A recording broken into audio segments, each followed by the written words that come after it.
Buenas tardes, buenos días, buenas noches. Como cada mes, me alegra saludaros a todos los que estáis al otro lado, a nuestra fiel audiencia del capítulo de Madrid del PMI y de nuestros capítulos aliados en Latinoamérica, de Buenos Aires, Nuevo Cuyo, Montevideo, Cajamarca, Santa Cruz y Asunción. También saludamos al resto de capítulos de Latinoamérica invitados a esta ponencia y a todos los que nos estáis hoy escuchando desde España o desde cualquier otro rincón del mundo. Os agradecemos vuestro interés y asistencia. Soy Rafa Pagán, voluntario del área de webinars, y junto con nuestro responsable del área, Jesús Vázquez, y nuestro equipo formado por José Barato, Ninfa Muñoz y Eva Vecino, tenemos el placer de presentaros la interesante ponencia de José Ochoa, Design Thinking, cómo mejorar una competencia infrautilizada en los proyectos. Ante todo, muchas gracias a José con el tema que nos presentas. Somos hoy 233 inscritos a la ponencia desde diferentes países. Muchas gracias a todos y todas. En esta ponencia, José Ochoa nos presentará las conclusiones de un estudio sobre cómo aplican Design Thinking las empresas españolas y nos harán también una presentación de las piezas fundamentales de una buena aplicación del pensamiento de diseño. Va a extraer también lo mejor de los líderes en esta disciplina. José Ochoa es doctor en Filología, documentalista, máster en Gestión de Proyectos y compañero PMP. Es impulsor de equipos y experto facilitador en sesiones de estrategia y aprendizaje. Asesora a organizaciones en su transformación hacia la agilidad necesaria en un mundo complejo e incierto donde los equipos son, sin duda, la clave del éxito. Tiene experiencia en desarrollo de equipos, implantación de metodologías y transformación organizacional con empresas de Europa y América Latina. Es autor de libros de divulgación de negocio, metodología, tecnología y cultura.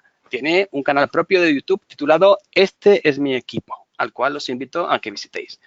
Es un speaker internacional y dirige el programa de radio 101 claves para crear e innovar.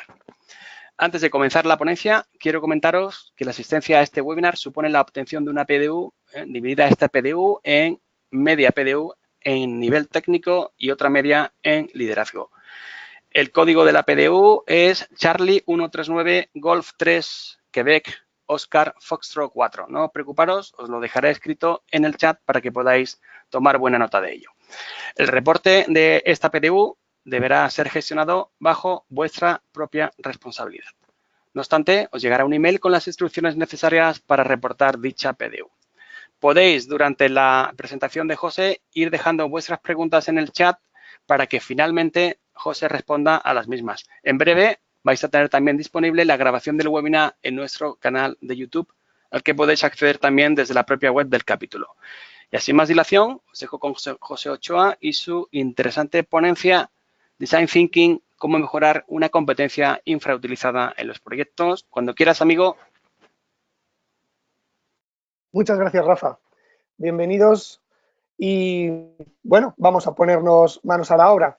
La verdad es que cuando Rafa me propuso hacer un nuevo webinar con el PMI Madrid y con todos los aliados y nuestros amigos en otras partes del mundo, le dije, mira, yo estoy ahora mismo con el tema de Design Thinking. Y ¿por qué no nos lo cuentas? Pues allí vamos.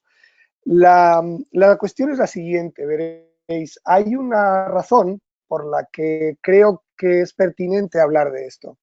Y os tengo que hacer primero una advertencia, y es mi preocupación porque en el mundo que vivimos, términos, conceptos, prácticas que son altamente interesantes se queman muy rápido en el ciclo de consumo voraz que tiene nuestra cultura. Y oyes por ahí gente hablando de Design Thinking y lo primero que te dicen es, ah, bueno, sí, ya esto ya lo he visto. Sí, ya está muy visto, está oído. Mira, ¿pero lo has hecho? No, no lo ha hecho. No lo ha hecho nunca. Entonces, no sabe realmente de qué está hablando ni se ha visto en la situación. Y en cambio ya lo da por superado. Creo sinceramente que tenemos una gran oportunidad en el ámbito de la gestión de proyectos para abordar esta práctica del Design Thinking. Y lo primero que quiero hacer es ponerlo en contexto. ¿Por qué es necesario pensamiento de diseño en el ámbito de la gestión de proyectos? Pues veréis, os muestro una captura de un taller de gestión de proyectos, digámoslo así, predictivo, tradicional, convencional, en cascada, PMístico, como queráis llamarlo, con las áreas de conocimiento. El PMI lo que nos proporciona en su enfoque metodológico son procesos encaminados a controlar el proyecto.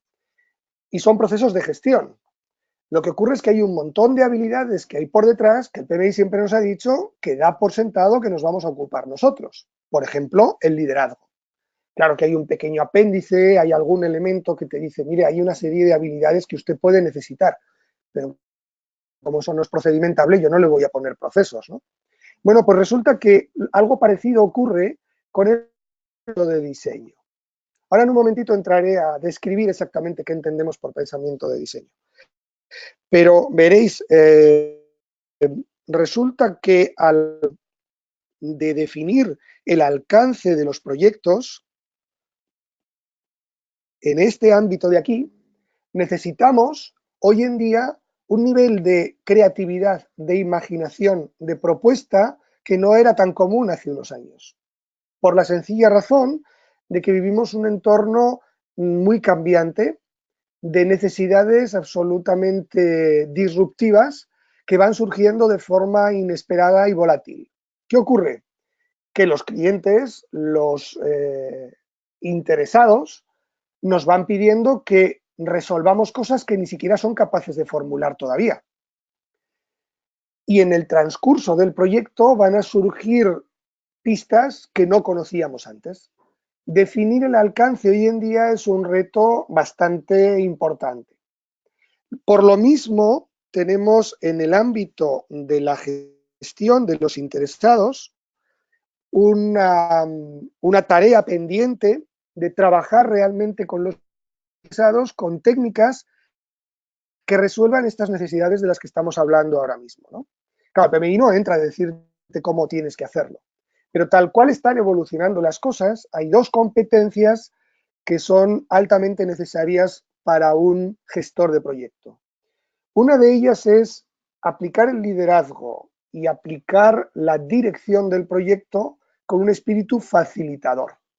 Entonces, ya no es un director, es un facilitador. Y eso implica un cambio de mentalidad. Por otro lado, está el modo de pensamiento. El pensamiento que nosotros aplicamos en gestión de proyectos tiende a ser, no voy a decir racional, hiperracional. Pero ahí nos estamos perdiendo cosas. Y ahí es donde viene el pensamiento de diseño. Si en cambio nos enfocáramos a un modelo de tipo Agile, y disculpadme esta especie de mapa visual, claro, cada entorno tiene su lenguaje. Tenemos un rol muy importante en la gestión ágil de proyectos. Esto es fácilmente reconocible como Scrum, por ejemplo, ¿no? Tenemos aquí un importante, es el del Product Owner. El Product Owner es el responsable del alcance del proyecto en el entorno, o al menos el corresponsable junto con el equipo de trabajo, ¿no? Lo que ocurre es que a la hora de interactuar con los interesados, lo mismo que ocurría en la metodología predictiva, necesitamos maneras de conducir todas las necesidades, inquietudes de los interesados hacia la pila de producto. Y entonces la pila de producto se verá enriquecida con puntos de vista que realmente son innovadores, disruptivos, generadores de diferencia, ¿no? Claro, si no aplicamos Design Thinking tanto en un modelo como en el otro, probablemente nos vamos a quedar cortos, nos va a costar dar con ello. ¿Y esto por qué? Aquí es donde quería comentaros cuál es la diferencia entre el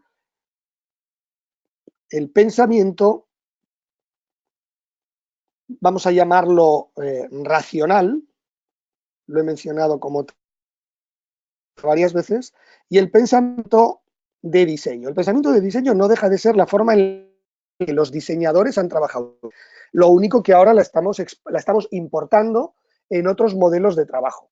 ¿Qué es lo que hace el pensamiento racional? ¿En qué se centra? ¿Por qué se caracteriza?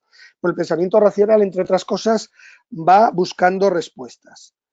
Está buscando respuestas a ser posibles a ser posible, la respuesta correcta. El pensamiento de diseño, en cambio, para el mismo objetivo, lo que hace es centrarse en hacer preguntas. Es decir, el reto no es buscar respuestas, es conseguir dar con la pregunta más adecuada, más correcta. El pensamiento racional hace un análisis riguroso, es un pensamiento analítico. En cambio, el pensamiento de diseño lo que hace es experimentar, prueba, ensaya y llega a conclusiones a veces similares o muy diferentes de las que utiliza el análisis del pensamiento racional. El pensamiento racional siente la necesidad de tener un plan detallado. Esto suena, ¿no? Que si los cronogramas, que si las estructuras desglosadas de trabajo, que si la distribución del trabajo en los equipos. Ya aquí, en cambio, en el pensamiento de diseño, el plan es más flexible. Digamos que lo que hay es un entorno adaptativo que tiene como foco no el cumplimiento de ese plan, sino el aprendizaje. El objetivo aquí es aprender. Claro, en el pensamiento racional intentamos evitar el error y por eso hacemos análisis de riesgos y hacemos planes de respuestas a riesgos. Entonces, el error no es que esté mal visto, es que no nos gusta cometer errores. En cambio, el pensamiento de diseño llega incluso a provocarlo. Es decir, falla y falla pronto para poder aprender y con ese aprendizaje corregir. Eso es inherente al pensamiento de diseño. ¿Qué es lo que hace el pensamiento racional? Se centra en el conocimiento de los expertos. ¿Cuántas veces hemos leído el juicio de experto como criterio de toma de decisiones en 1000 cosas en el PMI? Correcto, está muy bien, pero no es suficiente. Lo que estoy poniendo en la parte izquierda no es descartable, ¿eh? No estoy intentando derribarlo. Digo que necesitamos la parte derecha. ¿Qué es lo que hace el pensamiento de diseño? El pensamiento de diseño saca partido, aprovecha la ignorancia. Y diréis, pero bueno, la ignorancia está mal vista, no en el pensamiento de diseño. Ser capaz de reconocer lo que no sé y explorar desde lo que no sé me permite ver las cosas con unos ojos que jamás un experto vería. Es más, normalmente en pensamiento de diseño al experto se le pide que piense desde otras disciplinas, desde otros enfoques, para que su conocimiento experto fluya en otra dirección. Es decir, de lo que se trata es de provocar mucho más pensamiento lateral y divergente que pensamiento direccional procesual, ¿no? También es verdad que el pensamiento racional se centra en conceptos elaborados, no sé cómo decirlo, ¿no? De gabinete. Como diría mi padre, toreo de salón. Se trata de torear sin toro, ¿no? Y entonces hacemos conceptos, digámoslo así, cocinados desde nuestra experiencia y desde nuestro saber hacer. Conceptualizamos de esa forma. En cambio, el pensamiento de diseño, sin renunciar a eso, lo que hace es lanzarse al trabajo de campo. Sale al terreno. Sale al terreno a observar, a entender. De la misma manera, ese conocimiento experto nos lleva al que el pensamiento de diseño se centra en la especialización, mientras que el pensamiento racional, perdón, mientras que el pensamiento de diseño lo que hace es un proceso de inmersión. Inmersión en la situación real de los destinatarios de nuestro trabajo. Llámalos clientes, usuarios, la gente que al final va a utilizar el producto de nuestro proyecto, ¿no? Entonces, lo que estamos viendo es que, por un lado, el pensamiento racional nos está haciendo unas aportaciones muy interesantes, muy significativas, pero hoy en día, para resolver los problemas que tiene el mundo de los proyectos, necesitamos complementarlo con el pensamiento de diseño. Bien, esto sería, ya os he dicho, por qué creo que nos hacía falta y qué creo que nos aporta, ¿no? Os decía Rafa Pagán en la presentación, y os quiero contar un poquito por qué he propuesto esta temática. No, la he propuesto porque estoy en ello metido de lleno, ¿no? Y obviamente uno habla mejor de aquello en lo que está más involucrado y tiene más vivo, ¿no? ¿Y por qué? Porque hay una serie de prácticas en el ámbito de design thinking que probablemente no se les está sacando todo el partido. Básicamente porque la cultura de las organizaciones está muy centrada en lo racional y muy poco centrada en el diseño, ¿no? Y es un cambio cultural que nos cuesta mucho esfuerzo adoptar, porque es disruptivo, cambia las reglas de juego. Sobre pensamiento de diseño, sobre design thinking, hay verdaderos gurús, la gente de la empresa IDEO, los fundadores, los hermanos Kelly, por ejemplo, la escuela de la Darden School en Estados Unidos, en la Universidad de Virginia, con Jan Lietka, y el propio equipo de Google ha generado una manera de trabajo con Design Thinking que se está haciendo bastante conocido. Es decir, hay mucha gente por ahí que ha aportado cosas y que ha hecho enfoques. Aún así, sigue faltando en muchas organizaciones una forma, digámoslo así, coherente de trabajar, ¿no? Y por esa necesidad me he puesto manos a la obra con una persona a la que quiero mucho, porque es mi hermano, un profesional del mundo del diseño, porque él es del mundo del marketing y del branding, lleva toda su vida como director de arte. Y este encuentro que hemos tenido en el mundo del design thinking nos ha permitido hacer confluir la visión corporativa de proyecto que tengo yo y la creativa que tiene él, ¿no? Y hemos puesto en marcha un modelo de trabajo que creemos que puede ayudar a muchas organizaciones a ir un poquito más allá de hablar del design thinking. Dejemos de hablar del design thinking y empecemos a practicar design thinking, ¿no? Lo hemos intentado sintetizar de una forma que fuera bastante visual, que nos permitiera entender cuáles son esos elementos principales. Veréis, lo hemos expresado de una forma visual con esta imagen. Hemos intentado identificar cuáles son los principales ingredientes de design thinking. Nos hemos dado cuenta de que lo llames como lo llames, vengas de la escuela que vengas, al final resulta que hay cuatro cosas, cuatro componentes que no pueden faltar en el pensamiento de diseño. Uno de ellos es la empatía. Es decir, el pensamiento de diseño se pone en el lugar del otro. Y si no es capaz de aplicar empatía, no es capaz de hacer aportaciones significativas. Por otro lado, está la creatividad. La creatividad como parte del ADN, como elemento natural que surge de forma continua. Problema, que la creatividad no es espontánea. La creatividad es una capacidad que tiene todo el ser humano, pero que los sistemas educativos y corporativos se encargan durante toda nuestra trayectoria, salvo honrosas excepciones, en anularla, en decirnos que no es necesaria o que no es oportuna o que hay cosas más importantes. Y eso ha hecho que una cosa tan humana y tan natural como la creatividad resulte un esfuerzo arduo. Y para mucha gente, oyes la afirmación de es que yo no soy creativo, pero ¿cómo no eres creativo? O sea, tú respiras, ¿no? Todos los días, a todas horas, pues si no te mueres. El ser humano necesita ser creativo.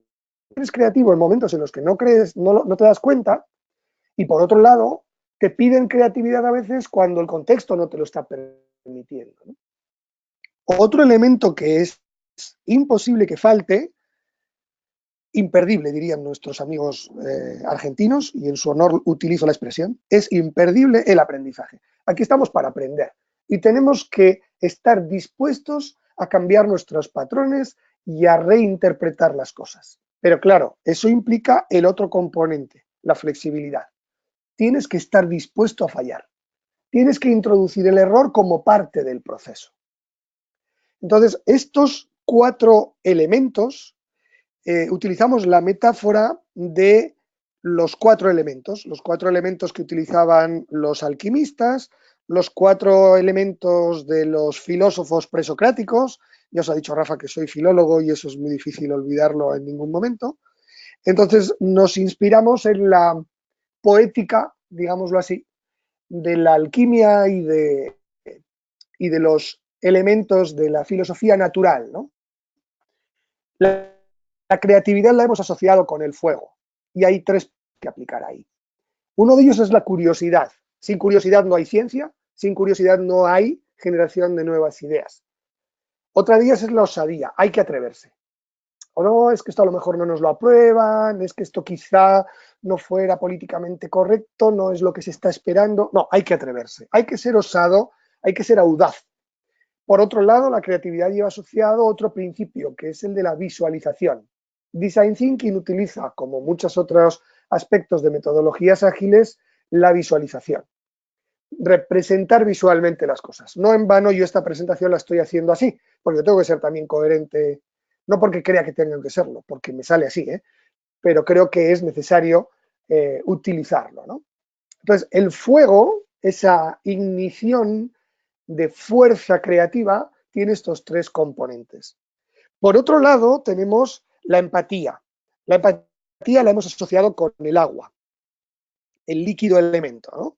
Por un lado está la identidad de ponerse en el lugar del otro, de identificar quién es la otra persona, de ponerle huesos y carne, de ponerle cara y ojos. Es decir, no perfiles genéricos, no segmentos de mercado. Cuando estamos diseñando con pensamiento de diseño, diseñamos para personas. Y hay técnicas específicas, herramientas concretas que permiten explotar al máximo el valor de la identidad. Por otro lado, es fundamental tener claro para qué, el propósito de lo que hacemos. Es algo que en metodología tradicional, en metodología predictiva, lo hemos dicho siempre, uno de los elementos del acta de constitución del proyecto, del Project Charter, tiene que ser el propósito. Oiga, este proyecto, ¿para qué lo hacemos? Bueno, pues aquí no se trata simplemente de una declaración de principios en un documento inicial. Aquí es el elemento que nos inunda, el agua que nos permite vivir. Sin propósito, sin definirlo, sin revisarlo, sin tenerlo presente continuamente, sin trabajarlo a fondo, no hay design thinking. El otro elemento de la empatía es la narrativa. No solamente el concepto de identidad del personaje al que nos dirigimos o con quien trabajamos, es también el decurso dramático de ese personaje, esa persona, cómo actúa, qué hace, cuál es el decurso vital, cuál es su viaje, su historia, su viaje del héroe, cada día más se utilizan técnicas narrativas para explicar o para explorar la funcionalidad de una aplicación, la procedimentación de un servicio, y cualquier experto en marcas te dirá que la marca tiene una historia de contactos con su público objetivo. Y la tenemos que explorar y la tenemos que trabajar. Y la trabajamos de forma narrativa. Otro de los elementos es el componente aire. Y esto lo tenemos que respirar continuamente. Es el aprendizaje. Aquí, si no nos tomamos esto como un aprendizaje continuo, no va a funcionar. ¿El aire qué es? El aire es... ¿Vosotros cuando habéis dejado de respirar ahora mismo o seguís respirando? Se respira de forma continua. En la metodología Design Thinking, la iteración es esencial. Repetimos las cosas y las probamos, y otra vez, y volvemos. Ese continuo que tienen muchos enfoques de agilidad, aquí es también totalmente necesario. Mientras estamos iterando, para aprender tenemos que explorar, tenemos que meternos en territorios no cartografiados y ensayar y probar cosas. Y por último, el panorama, la visión global. Necesitamos tener una visión amplia, completa, abarcadora, integral. Los gringos lo llaman la big picture, la imagen de conjunto. Muchas veces en la gestión de proyectos nos metemos en cada detalle, profundizamos en el detalle de tal manera que perdemos la visión global, que perdemos el panorama. Bueno, aquí lo tenemos que tener como un elemento clave. Y por último nos quedaría el elemento tierra, tocar tierra, ¿no? La flexibilidad. Y aquí en la flexibilidad hay varias cosas que son también tremendamente necesarias. Primero, la complejidad. Diréis, bueno, con la narrativa y con la exploración nos estamos metiendo en el terreno de simplificar. Bueno, pero también necesitamos entender las cosas en toda complejidad. Negar la complejidad de un mundo tan interconectado en los aspectos como el que vivimos es renunciar a dar con soluciones válidas. Y es un ejercicio importante porque la complejidad cruza a través de las especializaciones. Por eso el pensamiento de diseño te mezcla, te combina puntos de vista muy distintos para poder acercarte a la dimensión compleja de la realidad. Una realidad que además no es interpretable de forma unívoca. Por eso la ambigüedad es otro de los elementos fundamentales. Y por último, la falibilidad. Estar dispuesto a fallar. Es más, provocar el fallo. Es lo que se hace en ciencia cuando uno se mete en laboratorio y dice, este experimento yo sé que no va a salir, pero necesito probar que no va a salir para saber por qué no va a salir. Y provoco el fallo y aprendo del fallo. Pero las organizaciones en sus operaciones y en su día a día están intentando evitar a toda costa el fallo, porque perciben el fallo como una pérdida de recursos, cuando en realidad el fallo es el mejor camino hacia el aprendizaje. Entonces la falibilidad y el aprendizaje están también íntimamente conectados.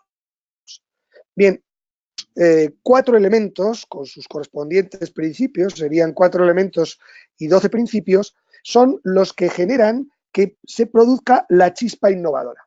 Si se combinan los 4 elementos, conseguiremos el quinto elemento. ¿Os gustó la película del quinto elemento? A mí es que me encanta la ciencia ficción.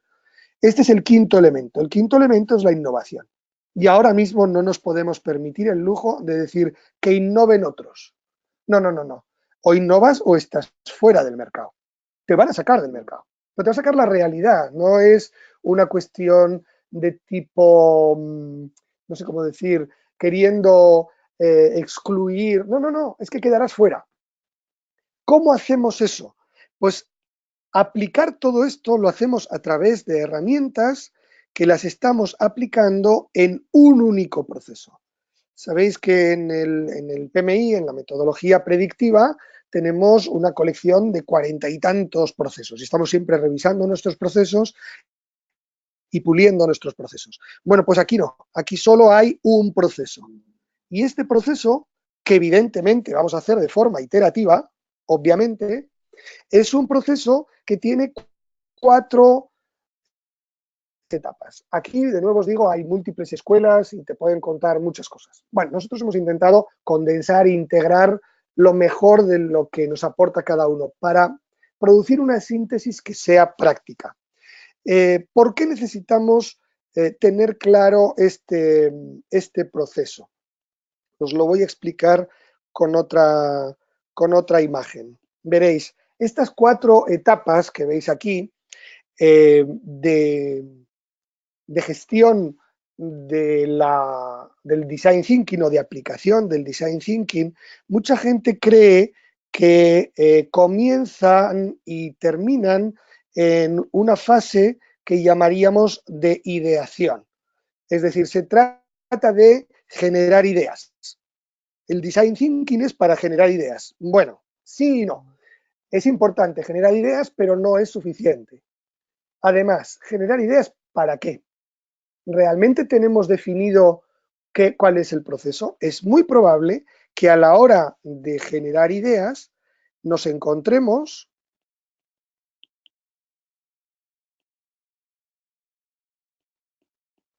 imaginaos que tenemos aquí una propuesta de idea que se ha ocurrido. Nosotros trabajamos con esquemas hexagonales. Entonces se nos ha ocurrido aquí una serie de ideas, pero cuando descubres que esas ideas les falta algún elemento, resulta que no hemos sido capaces de encontrar toda la información que necesitamos. Nos damos cuenta a la hora de generar ideas que hay cosas que todavía no sabemos. Y entonces, probablemente lo que nos está haciendo falta es indagar. Nos está haciendo falta ir a una etapa que habíamos considerado no necesaria, pero que sí lo es. Tenemos que indagar, ir al campo, buscar documentación, explorar nuevas cosas, analizar documentación. Aquí los business analysts saben de esto muchísimo, porque generan muchos procesos, pero también hay actitudes diferentes, como la del etnógrafo, el antropólogo. Os invito a que hagáis una cosa. La próxima vez que vayáis a un supermercado, no vayáis a comprar, ir simplemente a observar. Os ponéis en una esquina, en un lineal, en un corredor, en un pasillo, entre la esquina de los productos frescos de verdulería y la parte de ferretería o de ropa o de producto refrigerado, y os quedéis ahí un rato y observáis qué hace la gente. Y haced el favor de observarlo como si no hubierais estado nunca en un supermercado. Eso es muy difícil, porque yo voy cada semana. Bueno, pues pon los ojos del que no lo ha visto nunca y anota cosas, observa cosas. Una vez que hayas conseguido recopilar una serie de informaciones que te permitan saber qué es realmente lo que está pasando en el supermercado, cómo se comporta la gente, qué es lo que hace, qué tipo de producto coge, cuáles deja, cuando pregunta, qué tipo de cosas pregunta, a quién va a preguntarle primero, cómo interactúan entre ellos, se evitan, se observan, haced eso. Y en ese momento estaremos en condiciones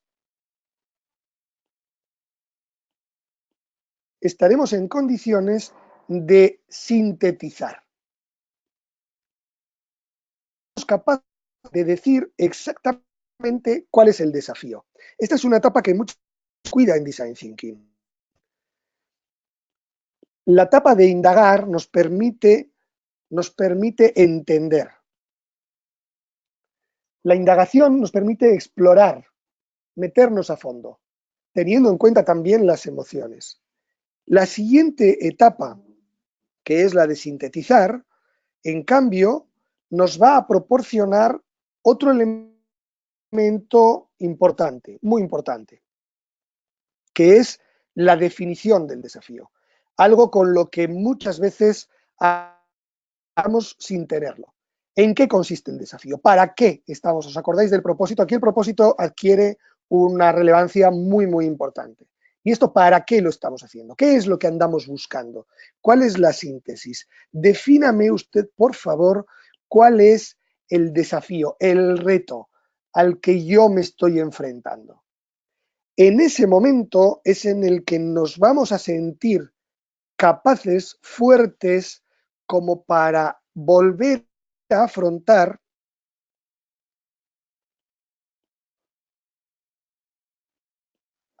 disculpadme, ahí, volver a afrontar la ideación.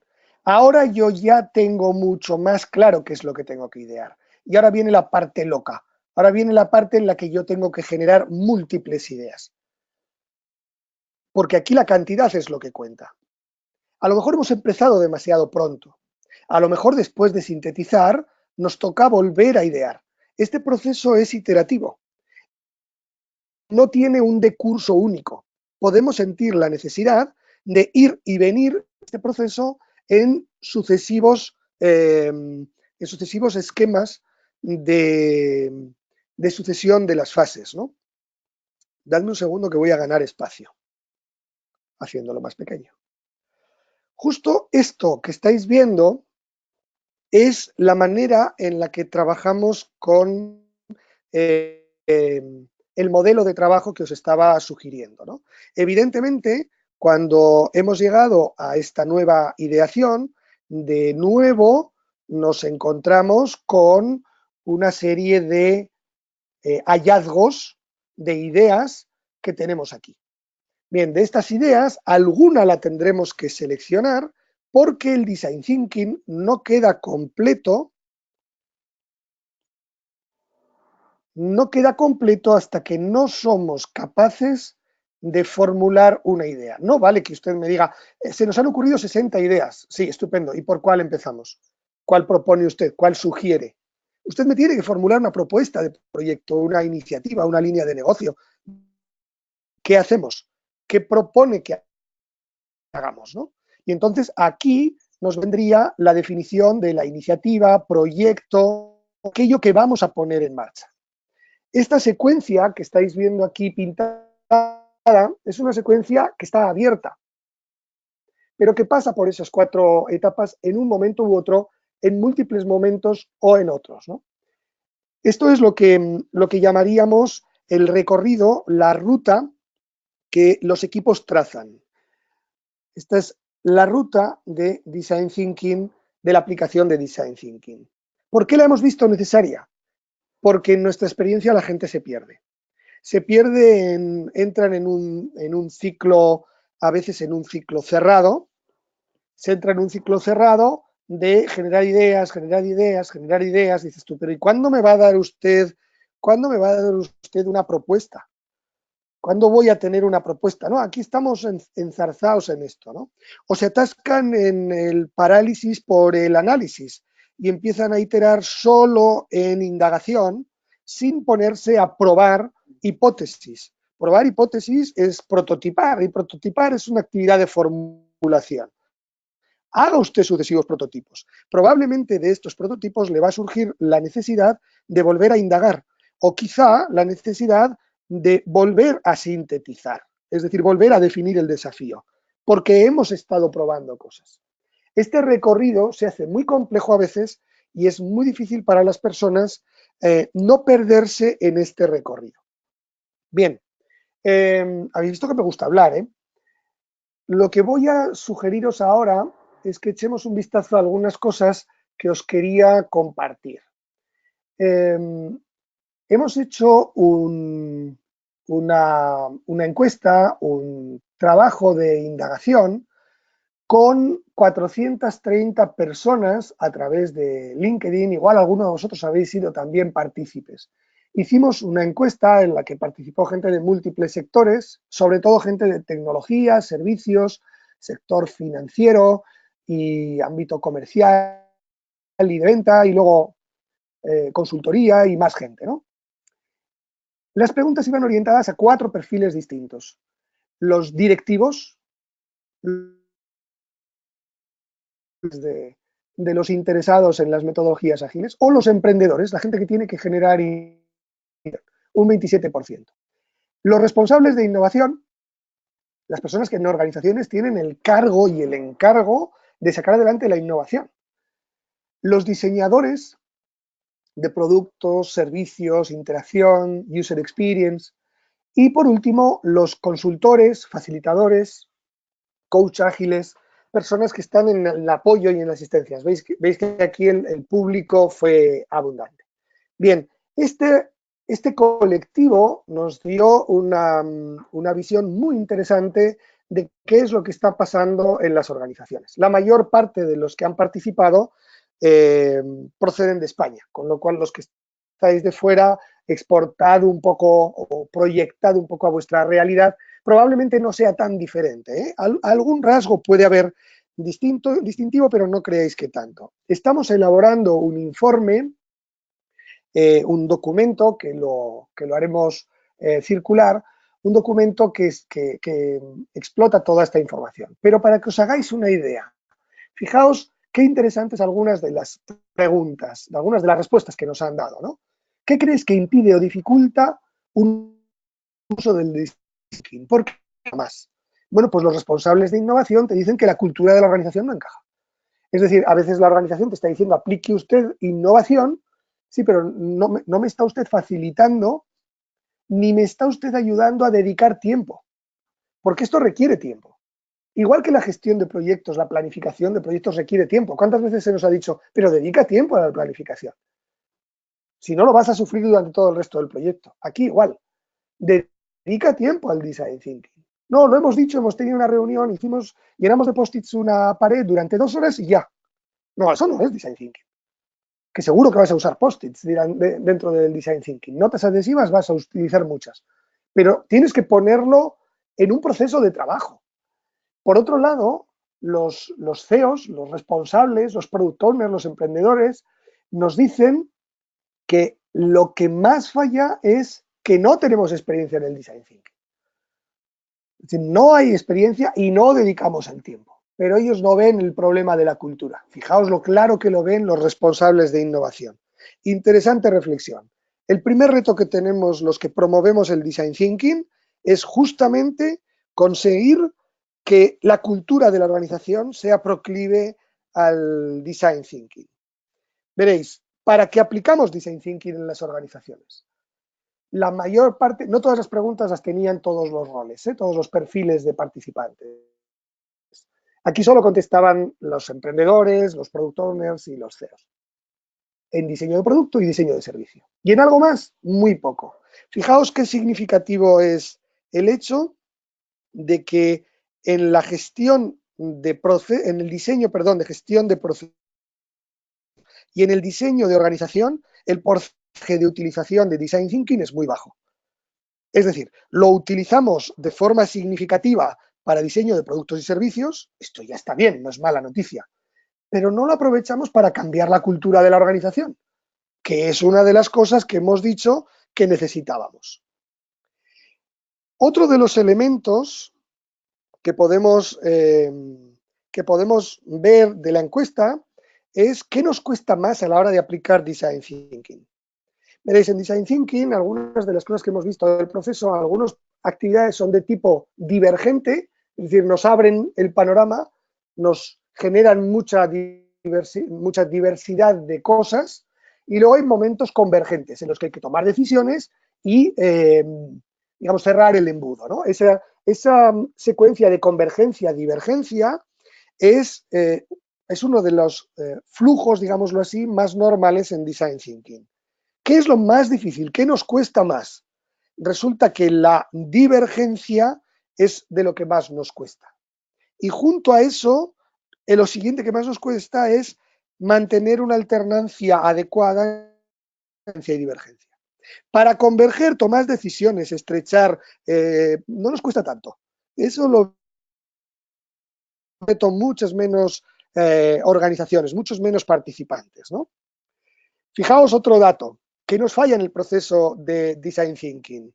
¿Os acordáis la importancia que os he dicho antes que tenía la iteración? Iteramos poco.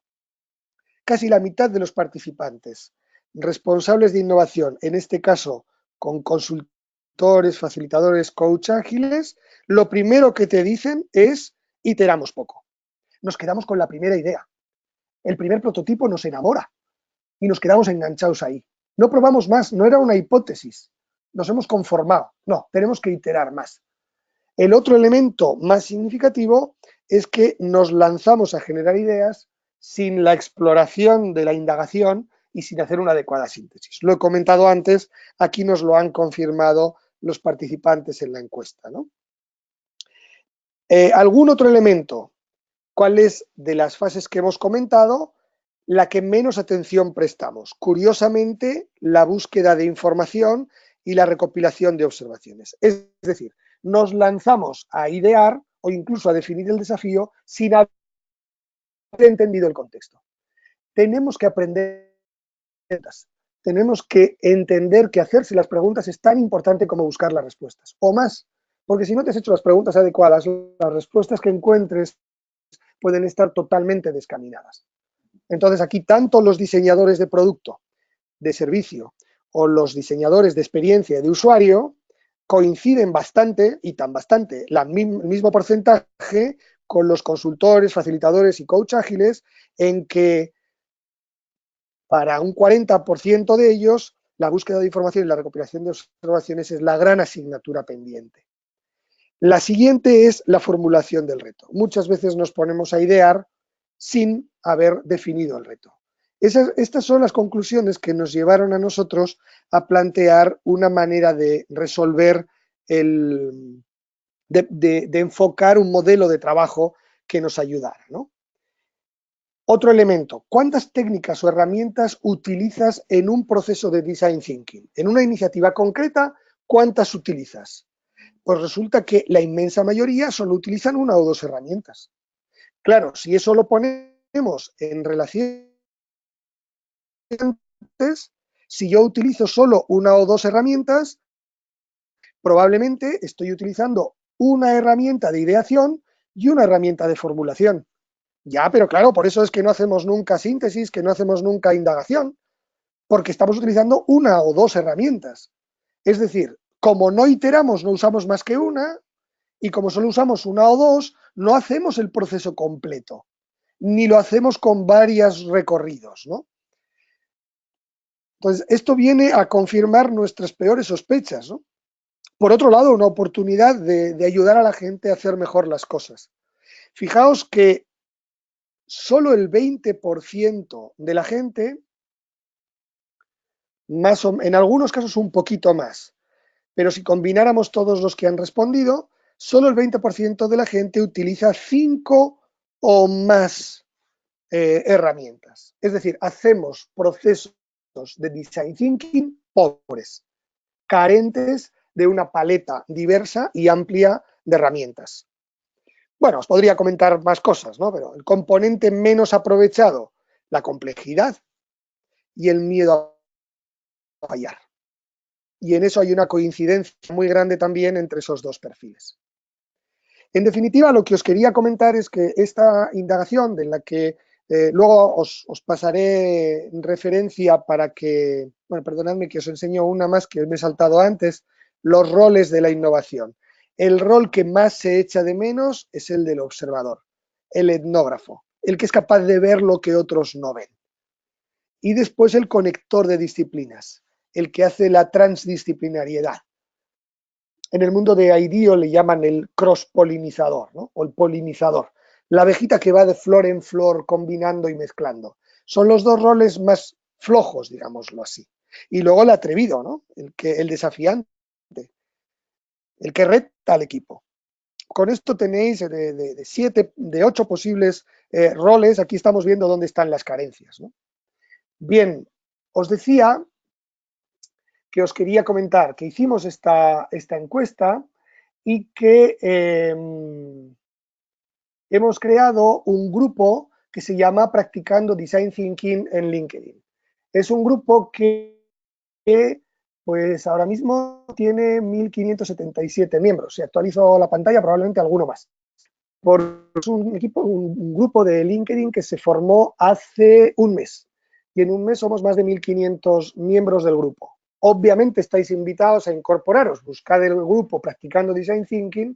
Nos pedís a los promotores y a los administradores que os aceptemos, porque LinkedIn ahora lo hace así, no puedes apuntarte tú solo, pero no somos nada discriminatorios. A todo el que nos dice que quiere formar parte, le abrimos la puerta. Esto es un entorno inclusivo. Y bueno, yo he publicado hace un ratito, justo antes de esta charla, de este webinar, la promoción, digamos, el anuncio del próximo programa que tenemos este viernes. Es un programa de radio. Os ha comentado antes Rafa Pagán que estoy llevando un programa de radio con mi compañera Aurora García Alcalde, y lo podéis ver en esta web, 101claves.com. Aquí podéis ver información sobre el programa, sobre lo que va a pasar en el próximo programa, que es el viernes 15 de marzo, y sobre lo que ha pasado en programas anteriores. Entonces, cada programa tiene su paginita. Para nosotros cada programa es un proyecto. Entonces, lo gestionamos como tal y cada programa, aquí tengo cara de susto, pero es que estábamos arrancando y yo estaba conectando visualmente, concentrándome con la cabina de control. Otros, en cambio, estaban más relajados que yo. Pero estos son nuestros invitados, de estas cosas hablamos y estos son todo enlaces de cosas que hemos trabajado allí. Aquí tenéis el enlace para ver el programa porque es radio televisada y el podcast para escucharlo. Y trata de crear e innovar, es decir, va de todo esto. Lo último que os quería comentar, y si queréis, miro ahora a ver qué propuestas de preguntas teníais, es que justo mañana vamos a lanzar un crowdfunding de Element4, que es el modelo de trabajo de Design Thinking que hemos diseñado. Sigue en proceso en construcción, porque esto no se acaba nunca, pero nos hemos atrevido ya a abrirlo después de iteraciones, de trabajos con equipos, con empresas y a través de LinkedIn, de encuesta y de mucha generosidad de mucha gente, nos hemos atrevido a lanzar ya, y mañana va a estar ya público, ¿no? Se llama Element4, los 4 elementos para la innovación. Y aquí tenéis la descripción del crowdfunding, algunas cosas os sonarán que hemos visto y para qué te puede ayudar en función del perfil profesional que tú tienes. Y os reconoceréis bastante en algunos de estos roles. Luego os paso enlaces abreviados de estos enlaces. Y sois bienvenidos a el crowdfunding, lo hemos hecho en Kickstarter, ¿no? Y justo esta semana estamos lanzándolo. Así que encantados de recibir vuestras sugerencias, de abrirnos a trabajar con vosotros en exploración de Design Thinking. Veo que la audiencia ha crecido hasta 164, desde los 111 que estábamos cuando ha empezado a hablar Rafa, y lo que yo no veo, preguntas. No sé si Rafa tiene por ahí algunas. Efectivamente, José, pero antes de ir a las preguntas, agradecerte la magnífica exposición en la ponencia que has realizado.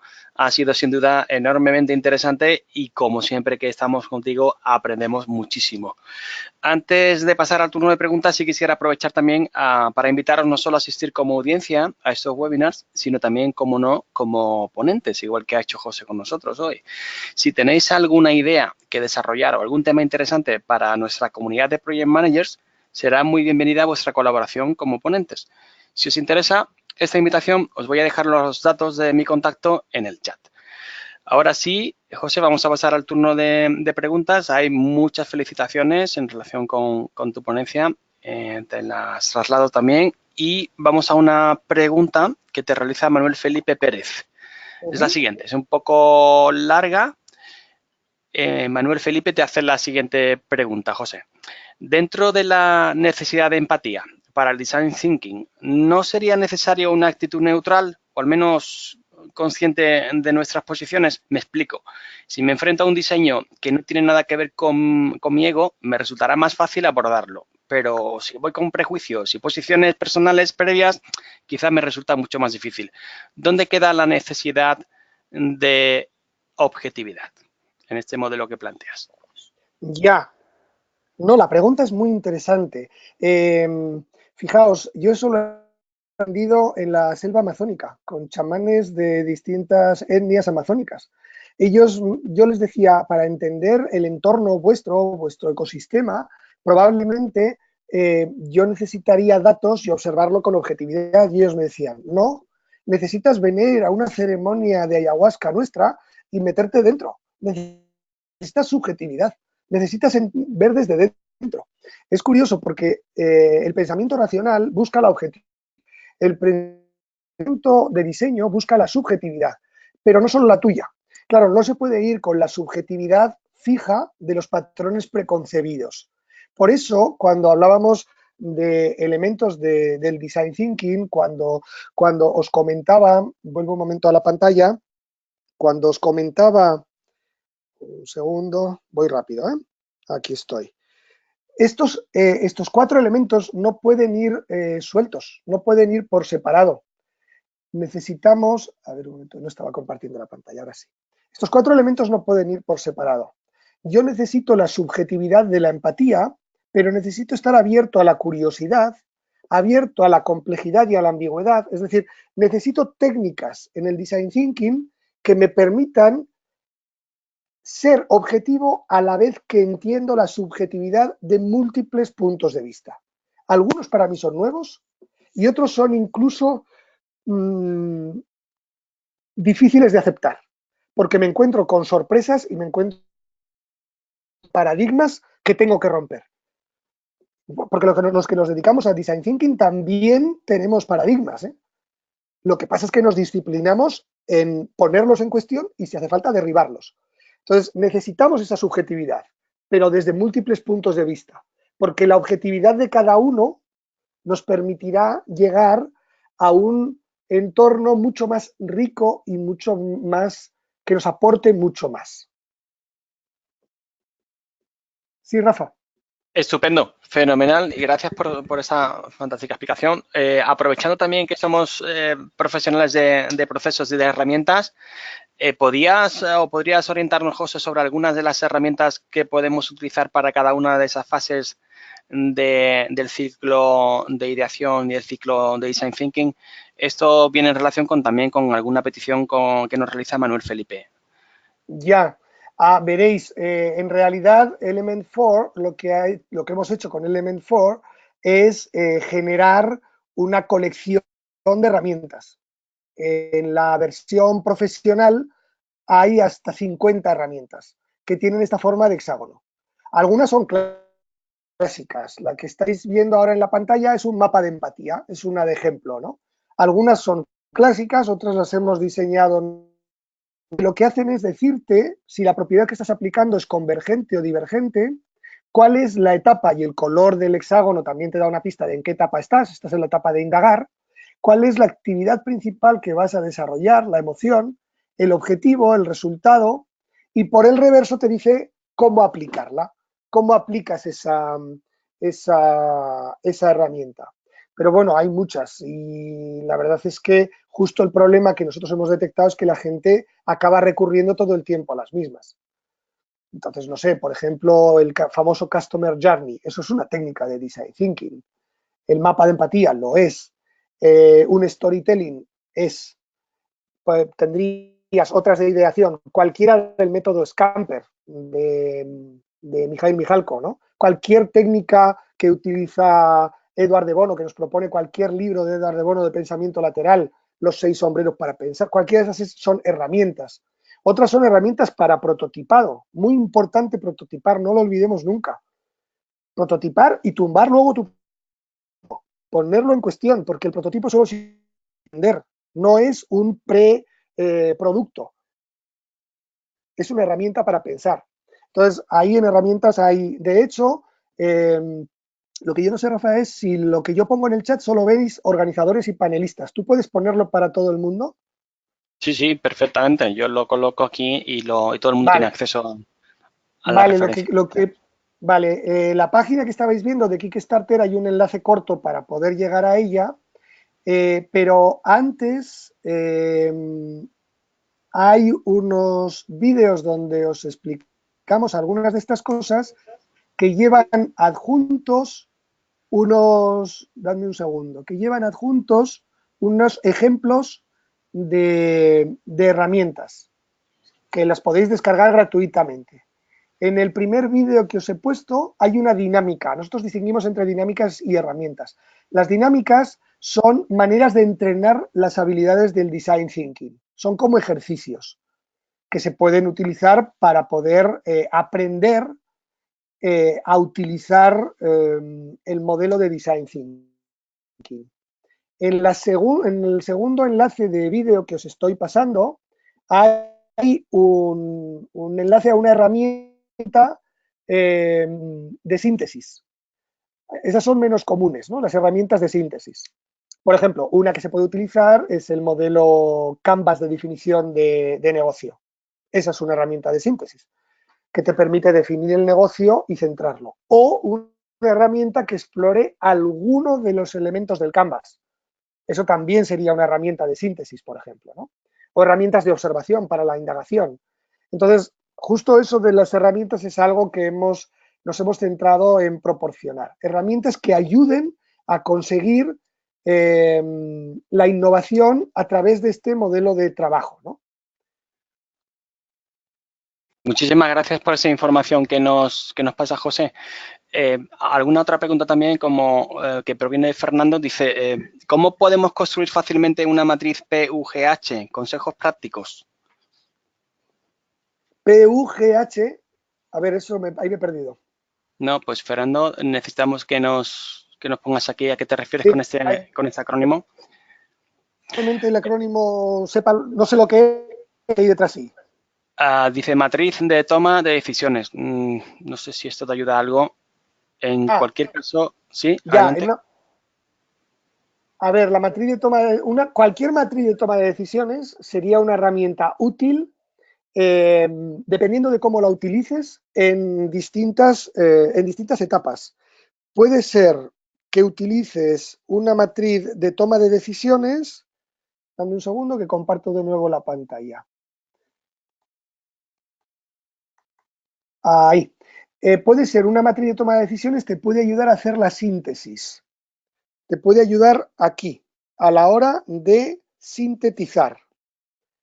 Aquí puedes utilizar una matriz de toma de decisiones. O en el proceso de ideación puedes utilizar una matriz de toma de decisiones para seleccionar ideas.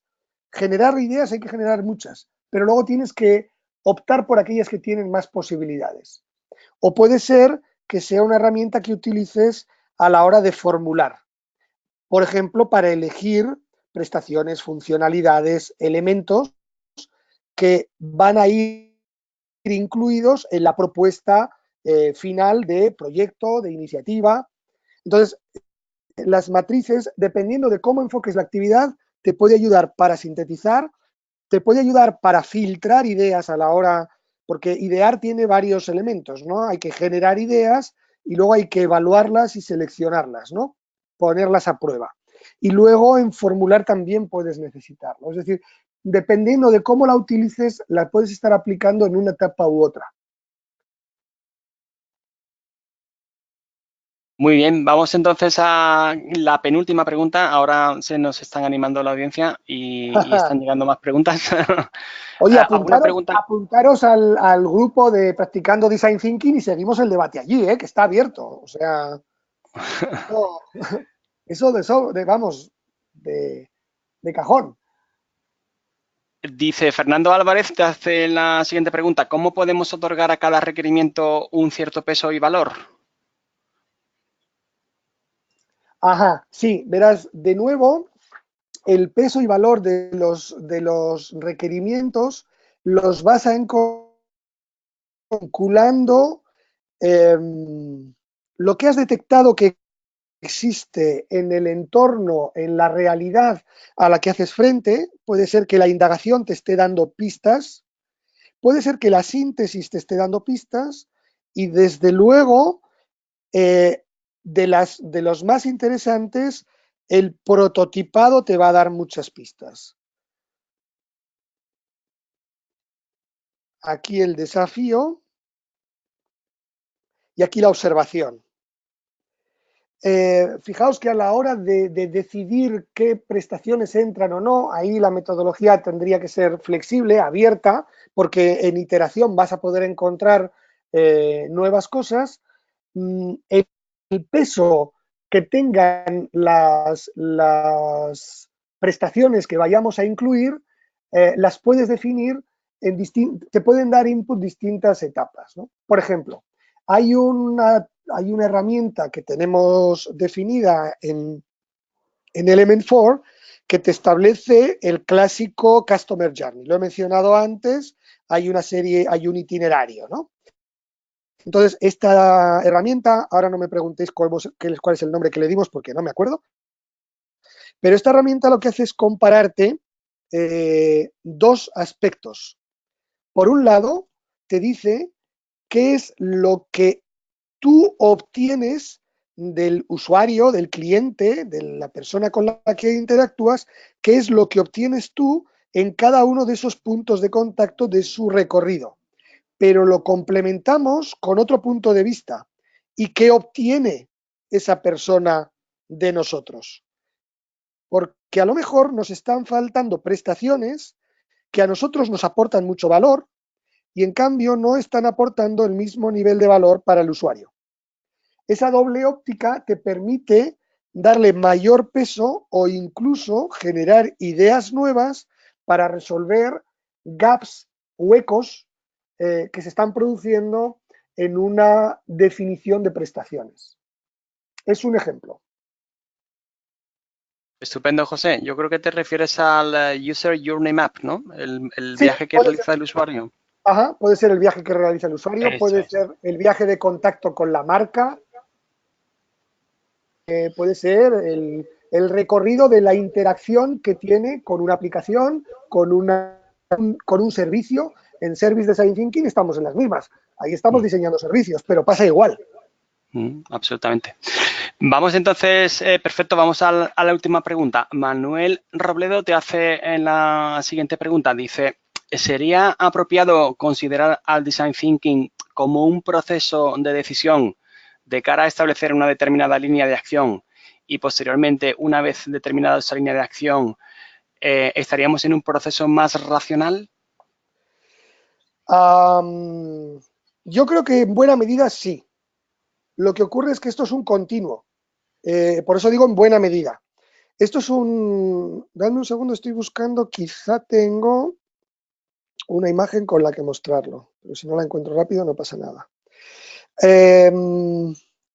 Si no, lo que hago es lo siguiente. A ver, si estoy compartiendo la pantalla, ¿no? Fijaos, en un proceso de este tipo, de Design Thinking, esta linealidad no es la, vamos a llamarla así, no es la común, ¿no? Esta linealidad no es la, ya os he dicho que puede haber múltiples iteraciones, ¿no? Pero lo que sí es cierto es que después de este